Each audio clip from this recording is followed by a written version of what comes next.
Lankasta on the mix. Okay.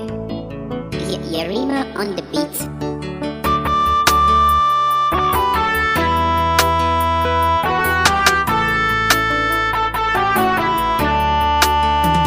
Kula da lafiya, hukunta kula da lafiya, tsaftar jiki abinci hada da muhalli.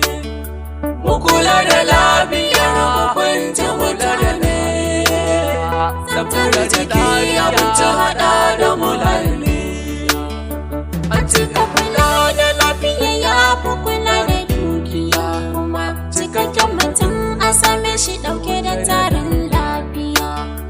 Babu nakasa ko tawaya a jikinsa bai daya. Arzikin duniya Allah ya yi maka lafiya.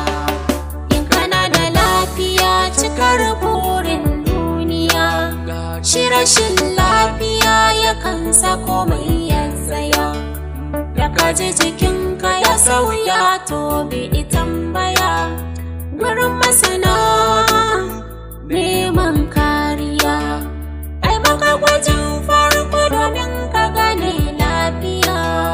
Lafiya jari ne ku ji takensa guda daya. Mu kula da lafiyar hukunta kula da lafiya. Tsaftar jiki abinci hada da muhalli. Mu kula da lafiyar hukunta kula da lafiya. Tsaftar jiki abinci hada da muhalli. Su babu ba su kulawa, mu kula da lafiyar su karamu gazawa. Abincin da za su ci a dinga tsaftacewa, kayan sawa wanka a dinga kulawa. Kafin cin abinci hannu sai wankewa, bayan sun gama a tabbatar an tsaftacewa. Wajen kwanciyar sunan ma a bashi kulawa, a basu isasshen lokacin da za su hutawa. Mu kula da ƴaƴa domin su ne arzikin kowa, a basu kulawa mun yi maimaitawa. Mu kula da lafiyar hukunta kula da lafiya, tsaftar jiki abinci hada da muhalli.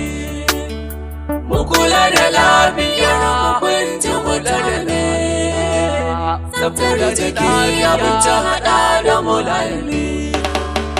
Mata masu juna biyu a basu kulawa suma, domin lafiyarsu da abin da yake cikinsu kuma.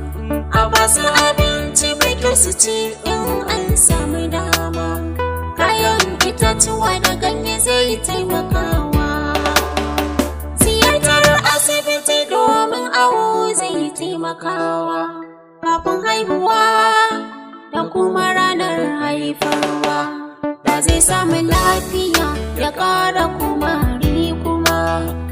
Kula da lafiya ya fi kula da dukiya.